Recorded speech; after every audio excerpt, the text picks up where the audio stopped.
Jeff Bezos made $6.5 billion in 2007. He paid $0 in federal income tax. Elon Musk earned $1.52 billion in 2018, also $0. Warren Buffett, the world's most successful investor, had a tax rate lower than his secretary. And here's the uncomfortable part. None of this is illegal. They didn't hide money in Swiss accounts or cook the books. They used a strategy so elegant, so simple, that once you understand it, you'll never look at wealth the same way again. It's called buy, borrow, die, and it's completely rewriting the rules of money. Let's start with you. You work, you get paid. The government takes a cut before the money even hits your account. Income tax, payroll tax, Medicare, Social Security, gone. You're left with what's called realized income. Money that actually landed in your hands. Money the IRS can see and therefore tax. This is how 99% of people experience money. But the ultra-wealthy? They figured out how to never touch income at all. Here's the trick. Wealth and income are not the same thing. Let's say you own stock in a company.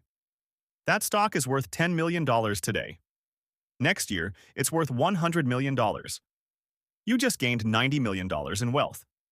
But did you earn $90 million in income? No, because you didn't sell the stock. It just exists. Sitting in your account, growing, compounding, ballooning in value. And here's the beautiful part. At least for the wealthy, the IRS doesn't tax wealth that just sits there. They only tax you when you sell. So the first rule of staying rich is simple. Never sell. But wait. If you never sell, how do you actually spend money? How do you buy the mansion, the yacht, the private island? That's where the magic happens. You don't sell your assets. You borrow against them. This is called a securities-backed line of credit, and it's the financial equivalent of a cheat code. Here's how it works. You own $100 million in Amazon stock. Instead of selling it and paying capital gains tax, you walk into a private bank. You say, "I'd like to borrow $20 million. The bank looks at your stock portfolio and says, "Sure, we'll give you $20 million at 2% interest." You now have $20 million in cash. Tax-free. Because loans aren't income.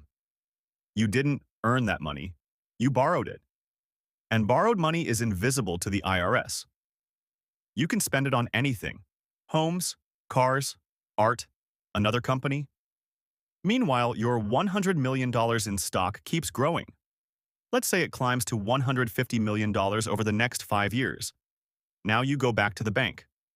"I'd like to borrow another $30 million. They look at your portfolio, it's worth even more now, and say, "No problem." You take that $30 million, pay off the first loan, and pocket the rest. Still no taxes. You repeat this cycle forever. Borrow, spend, borrow more, pay off the old loan with the new loan, let your assets grow in the background. You're living like a billionaire. But on paper, you have no income. The IRS sees nothing. This is how Jeff Bezos reported income so low in some years that he qualified for a child tax credit. A child tax credit. For one of the richest men on Earth. It sounds absurd because it is, but it's also perfectly legal. Now let's talk about why this isn't just a neat trick. It's a wealth-building nuclear reactor. Imagine you're a regular person who owns stock worth $10 million. You want to buy a $2 million house. You sell $2 million in stock. The government takes 20% in capital gains tax. You're left with $1.6 million. So you have to sell even more stock to cover the difference. You just burned wealth to access your own money. Now imagine you're a billionaire using the borrow strategy. You take a loan for $2 million at 2% interest. Your $10 million in stock keeps growing at, say, 10% a year. Every year, you're making 10% on your assets while only paying 2% on your loan. That's an 8% annual advantage, compounded over decades. This is how wealth doesn't just grow, it accelerates. The gap between the wealthy and everyone else isn't just about having more money. It's about operating in a completely different financial system with completely different rules. And here's the part that should make your brain itch. The interest on those loans? Often tax-deductible. So not only are you avoiding taxes on the borrowed money, you might actually get a tax break for borrowing it. The system isn't broken. It's working exactly as designed, just not for you. But what about when you die? Don't your heirs have to pay taxes on all that wealth eventually? This is where the strategy gets its name: buy, borrow, die. When you die, your heirs inherit your assets. And in the US, there's something called the stepped-up basis rule. Here's what that means. Let's say you bought stock for $1 million decades ago. It's now worth $100 million. If you sold it, you'd owe taxes on that $99 million gain. But if you die and your kids inherit it, the IRS resets the cost basis to $100 million. That $99 million in gains? Erased. Vanished. Never taxed. Your heirs can now sell the stock and owe zero capital gains tax. Or, more likely, they just keep playing the same game.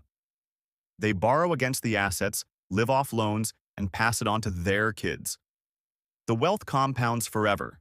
The taxes never come. This is generational wealth on autopilot. It's why the richest families in America, Waltons, Mars, Kochs, have stayed rich for generations. Not because they're working harder, but because they've mastered a system most people don't even know exists. And here's the quiet irony. While politicians argue about raising income taxes or taxing the middle class more, this entire ecosystem operates in the shadows. Untouched. Unbothered. Optimized. So what's the takeaway here? The ultra-wealthy don't play by different rules. They play a different game. They've turned the tax system into a tool. Something you navigate, not something you're trapped by.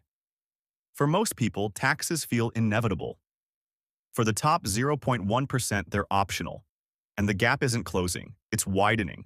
Because while the rest of us are taxed on our labor, the wealthy are taxed on, well, almost nothing. Buy assets. Borrow against them. Die with them. 3 steps. 0 taxes. It's not a loophole, it's the blueprint. And now you know it exists. The question is, what do we do about it?